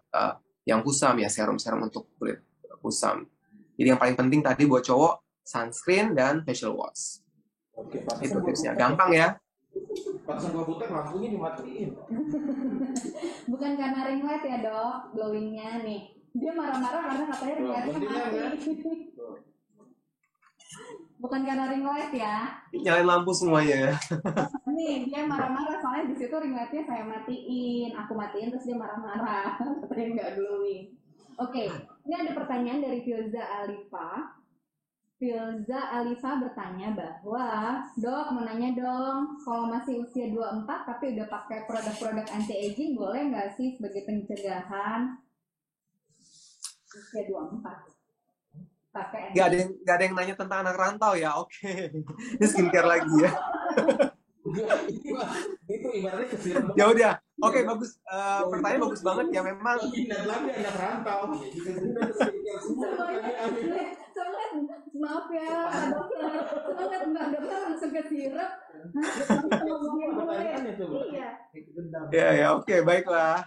Jadi sebenarnya proses penuaan itu terjadi sejak usia 25 tahun. Jadi itu yang sering banget orang tidak sadar ya. Jadi di usia 25 tahun proses aging, penuaan, jadi itu udah mulai terjadi di mana? Di tingkat sel. Itu yang kita tidak sadari. Jadi kita lihat, wah wajah kita baik-baik aja, kemudian kulit kita juga nggak apa-apa ya. Nah, di usia 24, bagus sekali. Memang yang paling tepat adalah mencegah. Kenapa? Karena lebih mudah mempertahankan daripada merebut kembali. Bener gak Ines? Benar. Kayak ada cerita nih. Iya, benar. Lebih mudah mempertahankan daripada merebut kembali kan? Aku bilang kayak dokternya tahu tuh. Ada cerita kayaknya. Aku kayak ingat, gue pernah ngerebut siapa nih? Ya, biar lebih santai, jadi saya ajak agak bergurau ya. Jadi lebih mudah mempertahankan kalau misalnya kondisi kulit kita ya, daripada udah terjadi degenerasi, udah mulai muncul flek, kusam, keriput ya, kerut ya, itu akan butuh banyak usaha dan biaya. Makanya dari muda, jadi konsepnya itu sekarang udah bukan menunggu tua lagi, tapi dari muda kita rawat. Itu akan lebih minimal budget yang dibutuhkan ya. Simple banget, sunscreen, sabun muka itu setiap hari itu akan membantu kita tampak lebih fresh ya. Jadi waktu kita bangun tidur kita lihat wajah kita fresh, kemudian kita bekerja ya juga lebih semangat, lebih happy gitu. Dok, sebenarnya ada hubungan sih sebenarnya rantau sama apa namanya skincare. Maksudnya ya kalau sebagai anak rantau itu pasti sudah punya pos-pos sendiri dari penghasilannya misalnya. Pasti kalau iya harus emang segala macam bisa jadi tidak menjadi prioritas utama, benar nggak? Belum bayar kosan, belum lagi bayar. Betul. Nah, kalau skincare sendiri itu walaupun penting, tapi sebagai anak rantau, apakah kita harus punya pos sendiri dan kira-kira berapa sih posting budgetnya kalau untuk kayak gitu-gitu? Oke gitu-gitu ya. Oke. Ja- Jadi memang kalau kita anak rantau ya harus pintar apa namanya pos-posnya juga harus pintar ya, pintar-pintar mengatur budgetnya ya. Jadi budget untuk biaya sehari-hari, untuk investasi ya, untuk apa namanya entertain diri kita itu juga penting ya. Jadi kalau untuk skincare, nah ini tergantung goals-nya seperti apa. Jadi problemnya apa. Jadi saya pernah saya nggak jarang ketemu sama mereka yang di kos ya, maksudnya ngekos ya, ngekos tapi budgetnya dia untuk skincare tuh, untuk perawatannya dia tuh besar banget. Itu nggak sedikit ya. Jadi memang tergantung seberapa besar prioritas kita. Misalkan kita memang menjadikan, oh saya penting banget, saya penampilan itu penting banget, itu justru aset saya ya, justru itu yang membantu saya untuk mendukung karir saya. Jadi memang kita harus ada budget lebih ya, jadi memang harus pintar-pintar apa namanya mengatur budget tersebut. Nah biasanya rata-rata sih orang-orang ya sekitar 20-30% lah dari penghasilan biasanya ini ya. Tapi kalau yang nggak terlalu care mungkin ya cuma 10% atau yang nggak ada sama sekali. Nah itu yang seringkali disayangkan. Memang perlu untuk mengatur budgeting dari pengeluaran kita sehari-hari. Jadi nggak semua istilahnya cost itu wasting ya, tapi ada impact yang kita dapatkan dari apa yang kita sudah keluarkan. Karena kadang-kadang kan suka gitu dok, apa namanya ya, apalagi cowok ya, karena skincare nggak ada, kita sabun mandi jadi sabun muka, sampo kadang juga jadi sabun muka gitu. Jadi, itu kan busanya ke muka, udah sekalian aja untuk muka gitu. Ada dok, beneran ini ada loh. Ada, saya juga kayak gitu dulu ya waktu masih kuliah ya. Jadi lebih gampang kan. Sabun badan dikasih ke muka karena kan memang budgetnya nggak ada gitu loh, nggak ada budget khusus untuk itu kan. Nah kemudian sudah mulai bekerja, udah bisa menghasilkan ya, baru mulai ngatur, oh ternyata saya juga perlu nih untuk perawatan gitu. Tapi ya saya termasuk bukan yang jor-joran untuk perawatan ya. Jadi saya termasuk yang selektif, ini perlu apa enggak gitu. Terus impact yang saya dapatkan apa gitu. Jadi selalu berpikir bahwa setiap yang saya keluarkan itu juga bermanfaat untuk saya gitu. Oke. Nah Pak Dokter mau nanya nih, ini juga ada pertanyaan. Gimana sih what's the most important things you have learned? Pakai bahasa Inggris. Ini bahasa Balikpapan gini loh. Pak Dokter yang bisa Balikpapan tuh bahasa Inggris kan sebenarnya. Iya benar, campur-campur kan bahasa Inggris bahasa Balikpapan. Jadi apa sih? Buat apa sih? Yang penting baca doang lah. Bahasa Indonesianya apa? Aku lupa. Jadi hal paling penting yang kita pelajari dalam hidup ya. Dari menjadi anak rantau sehingga bisa kayak Pak Dokter nih, bisa jadi sukses, buka cabang di mana-mana kliniknya. Itu apa sih hal yang paling penting yang harus kita pelajari dan harus punya sebagai anak rantau? Oke, banyak hal sebenarnya ya. Jadi bagi saya ya hidup itu adalah seperti universitas kehidupan. Jadi setiap hal yang kita temui dalam kehidupan kita belajar. Baik itu yang kita alami ataupun yang kita lihat dari orang lain alami, kita belajar dari itu. Nah, kalau hal yang paling istilahnya berimpact terhadap hidup saya ya, saya lihat networking ya sebenarnya ya. Jadi teman, sahabat itu penting banget. Surrounding kita itu penting banget dalam kita yang menentukan langkah kita ke depannya ya.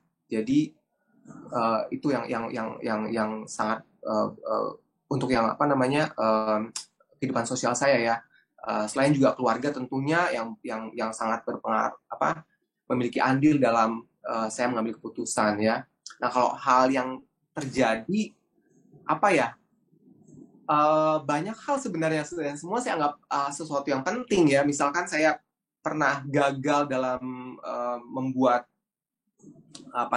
klinik bersama dengan teman, kemudian bubar, itu saya juga belajar ya kan. Jadi apapun kegagalan yang kita alami, yang kita hadapi, ambil pelajaran dari situ. Jadi bukan berarti hidup itu harus sukses terus ya. Jadi ada kalanya kita juga harus melihat ke dalam, kemudian belajar dari sebuah kegagalan itu. Berarti kalau anak rantau itu secara mental juga secara pola pikir pasti mereka jauh lebih itu ya, lebih tough, lebih strong. Harusnya. Kalau yang paling dirindukan dari kampung halaman apa sih Pak Dokter? Semuanya, makanannya, orang-orangnya, banyak hal yang apa namanya, yang buat kangen ya. Makanan itu ya tiap Balikpapan pasti wisata kuliner. Kemudian ketemu teman-teman ya, jadi itu hal-hal yang sangat bikin kangen ya. Jadi berkumpul dengan mereka, keluarga juga gitu. Jadi banyak hal yang bikin kangen dengan kota kelahiran. Kalau kan sekarang ada di kota besar di Jakarta gitu ya, ada nggak sih hal-hal yang bisa diabsorb dari dari kampung halaman yang mungkin kita bakal mikir kayaknya ini bagus deh kalau misalnya hal ini kayaknya bagus deh kalau di Jakarta ada nggak sih menurut Pak Dokter? Sebenarnya maksudnya diadopt itu misalkan kemudian diterapkan di Jakarta gitu ya, misalkan bikin usaha atau apa gitu ya. Iya, atau misalnya di kampung halaman kan biasanya apa sih ramah tamah terhadap tetangga. Oke. Atau ini enggak culture apa sih di kampung halaman yang kira-kira tuh harus di-adopt, harus ada sebenarnya di Jakarta tapi gimana ya nggak ada gitu. Iya banyak ya sebenarnya ya. Jadi yang tetap saya gunakan, maksudnya saya gunakan dalam kehidupan sosial saya sehari-hari ya. Jadi kebiasaan di Balikpapan ya tentunya itu mempengaruhi, walaupun saya udah cukup lama merantau ya, tapi banyak hal yang masih terbiasa kebiasaan di Balikpapan itu kebawa ya di Jakarta gitu, dan itu secara tidak sadar sebenarnya. Jadi agak susah untuk menghilangkan totally ya semua kebiasaan-kebiasaan kita waktu kita masih di kota kelahiran kita gitu. Kalau disebutkan satu persatu banyak ya. Gak kelar mana ya? Ya, apa ya? Kalau di Balikpapan itu karena yang paling lekat di ingatan saya ya, kalau ke Balikpapan ya selalu pas Lebaran kan, Lebaran kunjung mengunjungi ya kan. Jadi di Balikpapan itu kan dengan mudah kita menjangkau rumah keluarga kita, teman kita ya, sahabat kita itu gampang banget. Nah itu yang terus saya usahakan kalau saya di Jakarta, silaturahmi itu berusaha untuk dibawa ya. Walaupun kalau di Jakarta kayaknya susah ya untuk mendatangin semuanya karena kondisi Jakarta kan luas banget. Jadi apalagi sekarang pandemi, kita terpaksa silaturahminya virtual gitu. Jadi hal yang tadi ya, silaturahmi di Balikpapan itu sepertinya yang menurut saya itu akan terus saya bawa kemanapun ya. Gitu. Oke. Dok, kita balik ke skincare ya. Banyak lagi nih pertanyaannya, Dok. Ada yang nanya, Dok, bagaimana cara merawat diri secara teratur dengan skincare di usia 50 tahun? Kayaknya Bapak bukan 50 tahun. 55 sepertinya ini. Ya.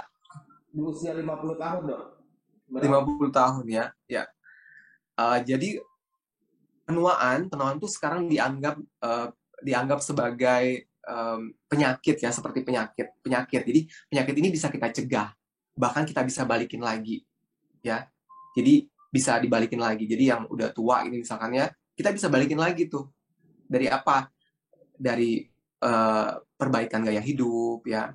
Kemudian jadi tidak sekedar intervensi estetik ya, misalkan pakai ini, pakai itu, kemudian perawatan ini. Yang paling penting pertama adalah gaya hidup. Jadi perbaiki gaya hidup. Gaya hidup yang penting itu adalah kunci untuk hidup sehat, kemudian tetap muda dan panjang umur tentunya adalah bergerak. Jadi move, bergerak. Jadi jangan mager-mager, walaupun udah usia 50, ayo gerak, banyak gerak. Jadi dengan bergerak itu, maka itu akan meningkatkan growth hormone ya, sehingga proses penuaan itu tidak akan menjadi lebih cepat gitu, jadi lebih slow ya. Kedua, makanan nih penting banget, jangan terlalu banyak makan, eat less. Jadi semakin kita bertambah usia, kurangin makannya, jangan terlalu banyak makan. Dan kalau makan bukan berarti nggak boleh makan ya, makan tapi udah mulai dipilih, misalkan lebih banyak yang hijau, sayuran ya, buah juga dipilih yang nggak terlalu manis ya. Jadi saya selalu edukasi ke semua pasien bahwa lifestyle itu mempengaruhi. Apapun yang kita lakukan, udah perawatan segala macam, tapi lifestyle nggak diperbaiki, juga nggak akan maksimal gitu. Jadi olahraga, eat less, ya. Nah kemudian baru tadi suplemen, antioksidan ya, vitamin-vitamin itu penting banget sesuai kebutuhan. Apalagi sekarang kondisi pandemi, kita penting banget untuk menjaga kesehatan. Nah cantik, tampan, menarik itu bonus jadinya. Nah kemudian baru perawatan yang luar, skincare, sesuai dengan kebutuhan. Eat less, sleep more. Nah, kalau sleep well ya. Lemas kan, Ada lanjutannya lagi nih. Eat less, Ada lanjutannya lagi. kebanyakan tidur jadinya kena lemas. Kenapa? Kenapa Pak Dokter? Ada lanjutannya lagi, boleh saya lanjutkan? Boleh. Oh, boleh, Dok. Jadi selanjutnya adalah sleep well. Oh, sleep well. Ya, sleep more ya. Sleep well. Nah, sleep well ini bukan berarti kita harus tidur panjang, misalkan lebih dari 8 jam ya. Idealnya sebenarnya 7 sampai 8 jam. Ya, 6 jam oke, 7 sampai 8 jam ideal. 9 jam jangan lebih dari 8 jam. 9 jam. Itu nggak bagus juga. Jadi 9 jam udah paling maksimal deh tidur ya. Kemudian reduce stress. Jadi badan olahraga, badan stres ya, itu justru bagus. Kita bikin tubuh kita itu bergerak, kemudian dia kondisinya stres ya, itu akan meningkatkan tadi hormon-hormon anti-aging. Tapi kalau pikiran kita stres, malah meningkatkan hormon-hormon penuaan, kortisol itu akan lebih gampang muncul. Jadi sebaiknya kontrol stres ya, jadi jangan sampai stres. Nah, Dok, Kemudian yang terakhir, stop smoking. Bukan berarti nggak boleh smoking, yang udah lanjut rokok dikurangin rokoknya yang tiap hari jadi 2-3 kali seminggu. Kemudian yang udah mulai ini kurangin, jadi stop smoking. Smoking is trigger ya untuk banyak sekali penyakit. Jadi penyakit tidak hanya penuaan ya, muka jadi kusam, mudah berjerawat, kerutan, tapi penyakit internal seperti hipertensi, jantung, kanker dari rokok mulainya. Gitu.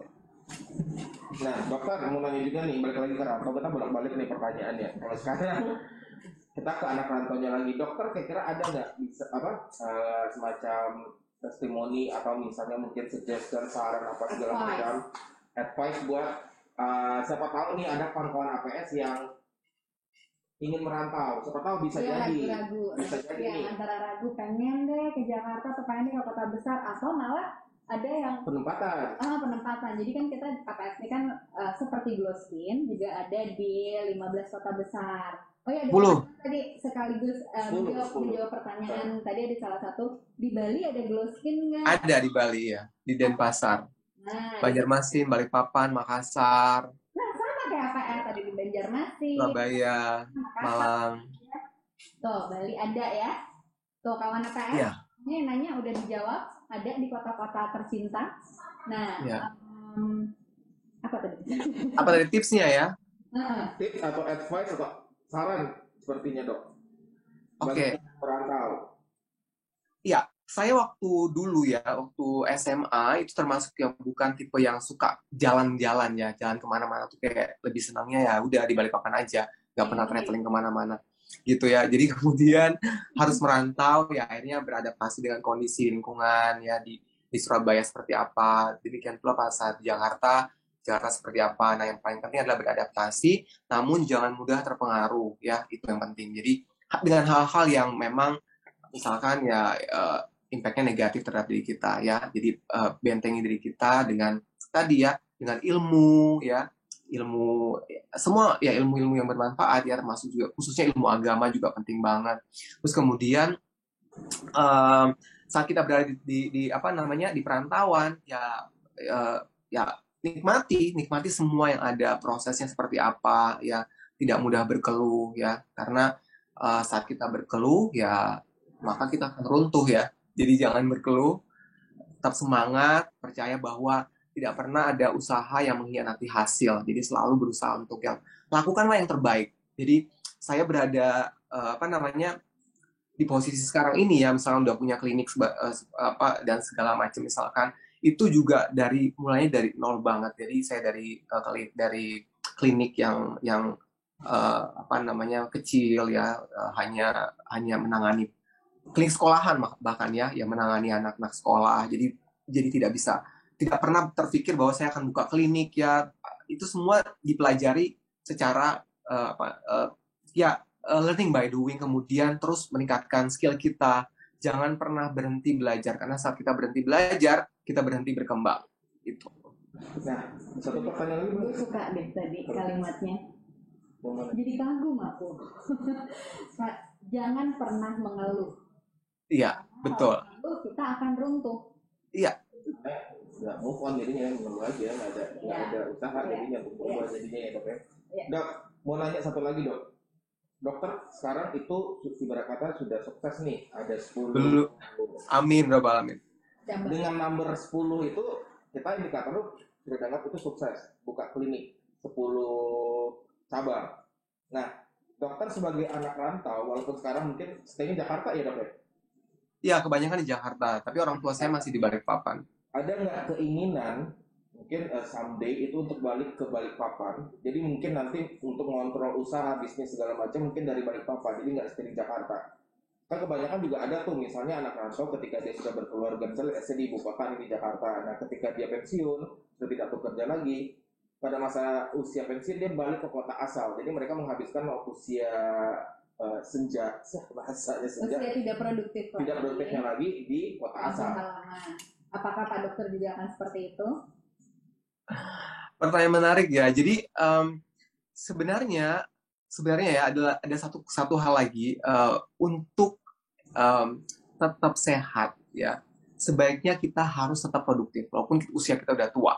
Jadi jangan sampai kita berpikir kita udah pensiun, kita tidak produktif lagi. Itu maka setelah kita istilahnya tidak bekerja, maka akan terjadi degradasi. Jadi kita berhenti berpikir, berhenti untuk berusaha. Jadi sebaiknya tetap produktif ya. Nah, bagi saya rencananya kalau misalkan saya udah, tapi saya selalu berusaha berpikir bahwa nanti saya sampai tua pun saya ingin tetap produktif. Jadi tidak terpikir untuk nanti pensiun kemudian nggak kerja lagi, enggak. Jadi kalau saya nggak bekerja, justru saya berhenti saya ingin terus berkarya, nggak ada terpikir nanti pensiun dini atau nanti udahlah leha-leha aja, enggak.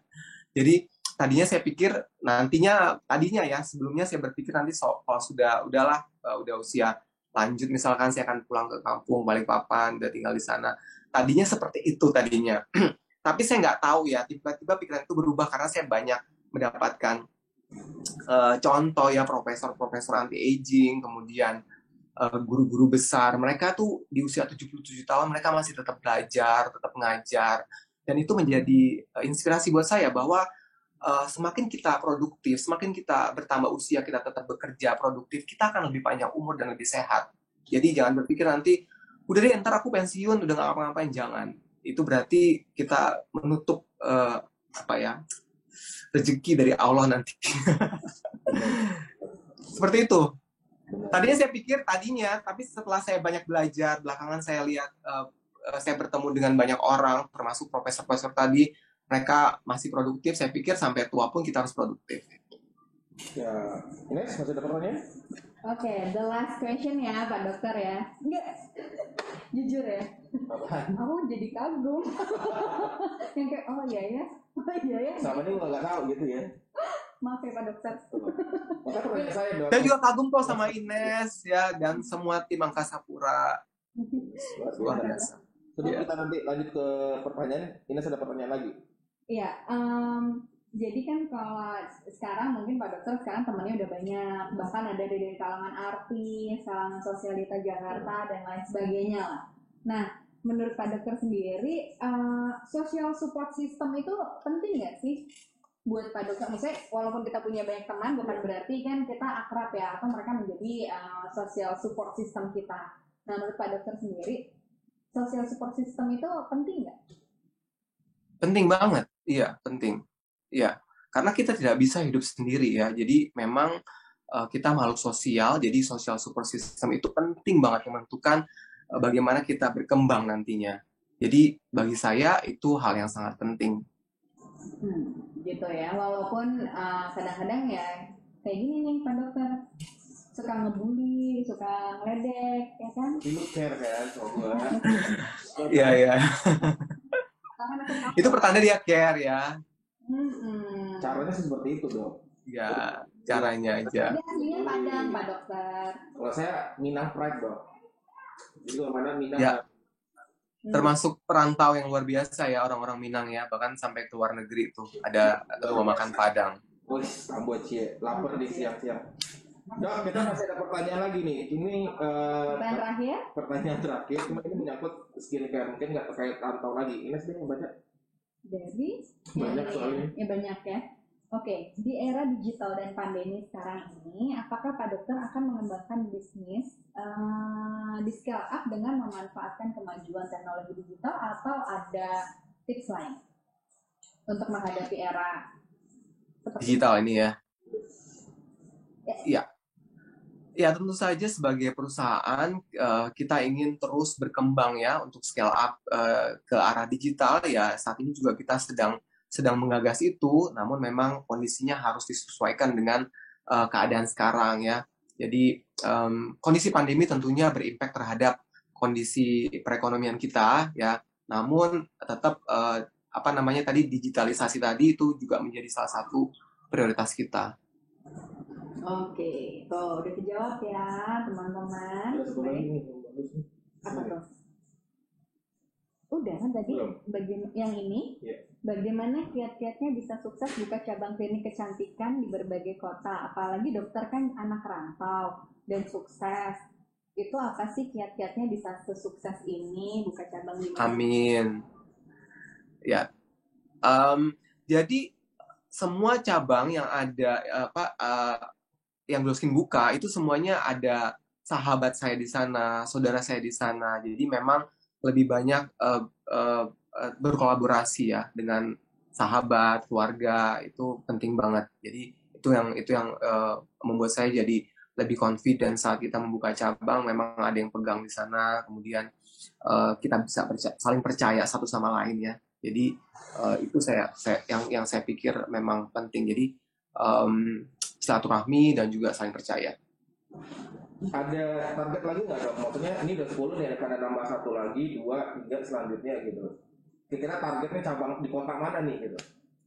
Untuk saat ini karena melihat kondisi seperti ini kita masih fokus untuk yang ada dulu, tapi tidak menutup kemungkinan untuk kedepannya setelah mulai membaik ya, kita lihat ekonomi sudah mulai bergejolak ya, baru nantinya kita insya Allah untuk ekspansi lagi. Jadi kita tunggu aja ntar ada di cabang mana lagi atau di kota mana lagi ya, Glowskin ini. Karena teman-teman juga amin. Karena ada yang bilang kayak di Denpasar langsung meluncur. Yang di Denpasar langsung meluncur. Tapi sore ya, sekarang kerja dulu. Betul. Yang di Surabaya juga. Iya. Glowskin. Oke, berarti 3 pertanyaan tadi yang dapat produk Glowskin, apakah dari Pak Dokter yang memilih atau dari tim Angkasa Pura Sport aja yang pilih. Nanti tinggal di info ke saya siapa aja. Nanti dari tim kita yang kirim langsung. Gak usah dikirim, kita yang silaturahmi ke Glowskinnya ya. Oke, boleh. Jangan senang hati. Dia pengen treatment. Ini iya. Dia dibilangin butak lah, maka tuh itu dicatat tuh saran dari dokter. Dibilangin saya semua nih dok, korban di sini nih, komen ini. Tuh. Besok lighting arahin ke gue biar gue lebih terang gitu. Ya. Ya, oke kalau begitu. Oke, the last mungkin dari Pak Dokter ada yang ingin diberikan motivasi kepada kawan-kawan APS yang ingin menjadi anak rantau yang sukses, bukan anak rantau yang kalah sama keadaan, yang sedih terus, supaya mereka nggak hanya menjadi anak rantau yang bekerja atau hanya mengikuti takdir, tapi juga bisa membangun cita-citanya di kota orang. Oke, pesan saya lakukan yang terbaik ya. Jadikan setiap momen dalam hidup kita itu berarti. Jadi apa yang bisa kita lakukan hari ini, lakukanlah hari ini. Jangan menunda-nunda pekerjaan. Jadi yakinlah bahwa rezeki Tuhan itu maha luas. Tetap berusaha dan tetap berdoa. Luar biasa. Boleh tepuk tangan secara virtual. Terima kasih. Boleh, walaupun itu cuma ada berempat, boleh biar kita aja. Oke. Terima kasih Pak Dokter Nanang Masrani. Tadi sebenarnya Terima kasih. Gue nggak pakai dokter kan tadi kena teman kan, jujur aja lo. Iya Enggak, kan? enggak. Kita bisa foto nggak? Foto Bisa ya? Foto-foto sama Pak Dokter. Bisa dong. Dok, kita foto dulu ya. Capture ya. Iya. Sama teman-teman kawan APS yang ikut siang hari ini. Teman-teman kawan APS yang lagi gabung bersiap. Nggak bisa dong mereka di foto. Oh, iya benar. Komen kok. Benar. Oke. Ya. Sudah belum? Oke, kita siap. 3, 2, 1. Sudah? 3, 2, 1. Lagi dokter lagi. 3, 2. Terima kasih Terima kasih Pak Dokter. Terima kasih. Sukses selalu Angkasa Pura. Dokter sehat selalu. Semuanya. Bisnis berkembang. Terus Amin. Saya mendoakan ya. Teman-teman juga buat mungkin banyak orang ya tentunya ya. Ya, nanti kita main ke klinik Pak Dokter, sekalian kita kenalin produk APS panggelaja.com. Yes. Nanti ya. Siap. Thank you ya, Selip ya Ines. Semuanya. Terima kasih Pak Dokter. Sampai ketemu Terima lagi. kasih. Assalamualaikum warahmatullahi wabarakatuh. Waalaikumsalam. Salam. Terpujilah orang-orang yang ngebully gua hari ini ya. Banyak banget. Awas lu, ntar gua balik dari sana kalau glowing gua kasih tahu apa produknya. Ya. Oke. Berikutnya, sebelum kita closing, lu tahu nggak core value akhlak? Amanah, kompeten, harmonis, loyal, adaptif, kolaboratif. Gue tahu akhlak. Iya. Tapi gue nggak sempet ngapalin. Lu nanya lu gue jawab jujur dong, bener kan? Ya, akhlak itu adalah amanah, kompeten, harmonis, loyal, adaptif, dan kolaboratif. Nah, core value ini sudah diluncurkan oleh Bapak Menteri BUMN itu 1 tahun yang lalu. Nah, mulai dari bulan ini itu kita akan mulai mensosialisasikan dari core value akhlak ini kepada kawan APS di seluruh cabang. Mau tahu launchingnya bagaimana videonya? Kami persilahkan.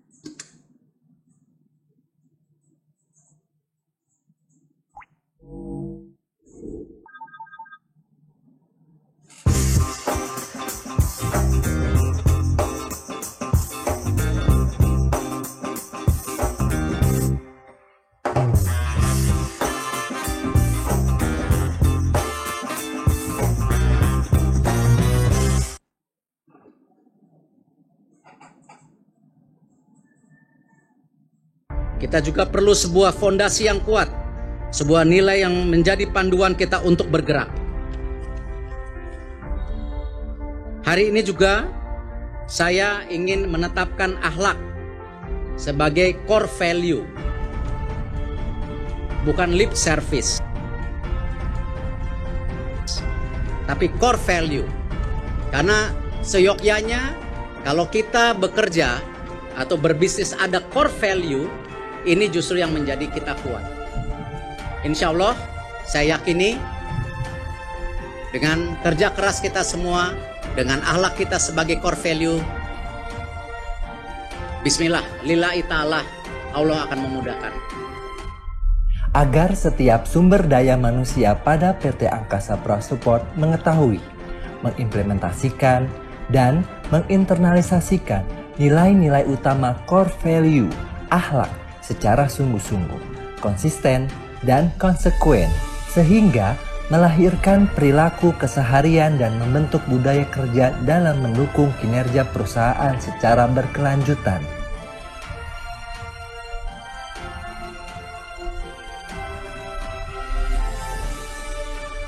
Amanah. Kami kawan APS memegang teguh kepercayaan yang diberikan.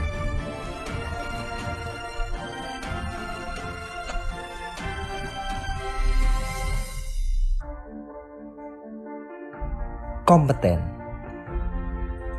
Kami kawan APS terus belajar dan mengembangkan kapabilitas.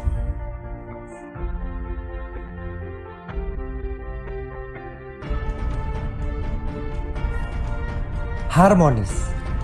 Kami kawan APS saling peduli dan menghargai perbedaan.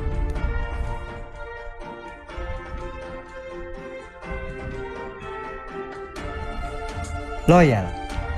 Kami kawan APS berdedikasi dan mengutamakan kepentingan bangsa dan negara.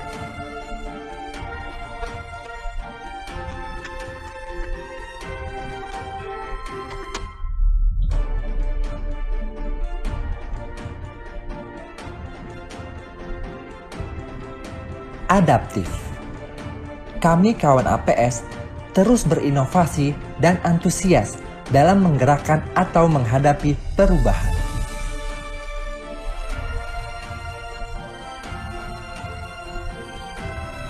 Kolaboratif. Kami kawan APS membangun kerjasama yang sinergis.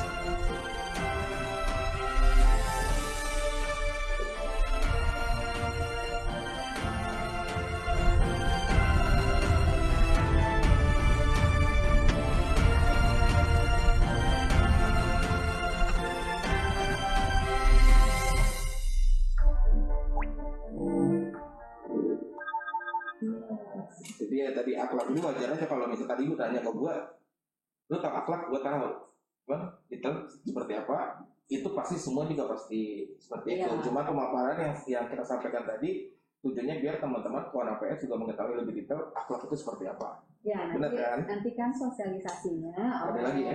tim, ya nanti akan ada sosialisasi ke cabang-cabang. Lewat supervisornya akan ada sosialisasi mengenai akhlak ini. Ya karena emang buktinya tidak hanya sekedar untuk mengetahui, cuman kita lebih kepada itu apa ya? Menanamkan core value tersebut di dalam diri seluruh kawan APS. Applicable ya. Applicable. Kawan APS. Anak rantau, nggak anak rantau, semua harus berakhlak. Benar. Nggak ada beda-bedanya mau rantau mau kagak, akhlak berakhlak lu. Contoh nyata. Contoh nyata. Dan gue tadi lagi ngebaca ya, terus ada kata-kata peace of mind. Jadi nggak tahu terlintas aja nih peace of mind. Dengan kondisi sekarang ya, peace of mind itu penting banget. Kenapa ya? Karena kan tadi kata Pak Dokter jangan stres. Rusak nih, lu perawat udah mahal-mahal, cuma kalau lu stres lu kulit lu kendor lagi. Ya, udah suntik apa segala macam. Lu mau stres. Lu mau pakai anti aging dari umur 20 sampai 24 percuma kalau lu stres sering teriak-teriak segala macam nggak guna. Oh, oke. Untuk nggak pernah teriak-teriak. Jadi nggak usah teriak-teriak, nggak usah stres segala macam. Ya. Terus sekarang COVID nih. Nah, peace of mind itu penting. Kenapa gue bilang penting? Ya karena memang sekarang kita nggak tahu nih musuh yang kita hadapi seperti apa. Tidak terlihat. Tidak terlihat. Tapi bisa dirasakan. Kalau sakit lo ngerasainnya. Nah, sebenarnya kalau gue ya salah satu peace of mind. Bukan toolsnya atau cara nih buat mencapai peace of mind tadi. Kalau kita di APS itu ada apa namanya? Ada program ya. Jasa layanan. Namanya itu panggil-aja.com. Dan ada juga namanya ATM Cleaning. Dulu namanya cleaning, sekarang nggak namanya ATM Care. Oh, ATM Care. Nah, jadi memang kenapa gue bilang itu ujungnya itu kota peace of mind. Kalau kita panggil aja itu kan buat cleaning nih, jadi bisa dipakai buat di rumah segala macam, buat di kantor juga segala macam. Karena kan dibersihkan, jasa cleaning semuanya, atau nanti ada ujungnya dikasih disinfektan juga penyemprotan segala macam. Begitu juga dengan ATM. Nah, ATM itu juga disayang gitu kan. Oh iya. Jadi buat output yang peace of mind tadi itu APS menghadirkan namanya ATM Care. Nah, sebenarnya tadi gua mau nawarin ATM Care ini kepada dokter. Buat di rumah ini siapa tahu butuh ATM. Benar kan? Enggak. Bukan, maksud gua, dia kan kliniknya banyak nih. Bener aja kali. Loh, kliniknya banyak, itu kan dia pasti kalau nggak ruko, tempat sendiri dong. Iya benar. Nah, di depannya tuh suka ada ATM kan? Benar. Suruh lagi yang ngomong itu kan? Nah, benar. Nah, seperti kata sama panggil aja. Panggil aja. Nah, ini itu sebenarnya kan produk yang sifatnya itu relaunch sama revitalize dari produk yang sebelumnya yang pernah dilakukan dieksekusi di Semarang dulu namanya si ATM Spark. Terus dimodify ulang, di relaunch segala macam, akhirnya namanya ATM Care. Dengan logo ATM Care because we care. Benar. Karena tujuannya tadi itu adalah peace of mind. Seperti itu. Nah, ini produk ini itu dibilang ini semuanya itu well integrated.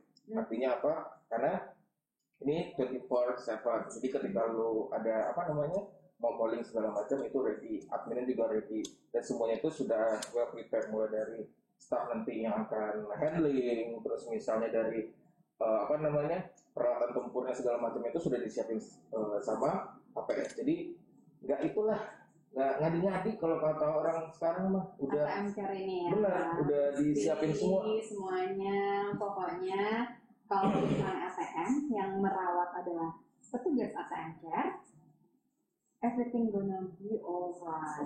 Kita santai gitu kan, because we care.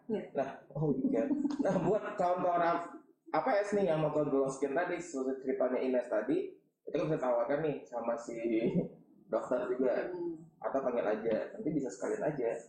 Oh gitu ya. Iya, sekalian mau perawatan kita langsung tawarin juga nih. Kita nih kalau nggak nge-host, ya nge-sales itu. Ya tetap aja gitu loh, cuan. Oke, kalau begitu sudah jam 2, kita pamit undur diri. Terima kasih kepada kawan APS semuanya yang ada di 15 cabang dan kawan APS lainnya yang mungkin tadi juga sudah memberikan komen-komennya secara live. Tadi saya juga baca ada komen yang menarik yang menurut saya bisa menjadi closing, yaitu dimanapun kita berada gitu ya, tuh dimanapun kamu berada, kalau kamu anggap daerah itu neraka, maka akan menjadi neraka. Tapi kalau kamu anggap daerah itu surga, maka akan menjadi surga gitu. Jadi semuanya itu adalah tergantung dari pemikiran sendiri gitu.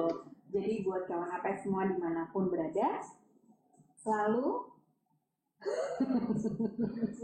sehat, jaga kesehatan, melakukan yang terbaik, dan anggaplah jika kamu anak rantau, daerah yang kamu tempat itu adalah surga. Itu kesimpulan tadi. Iya, betul.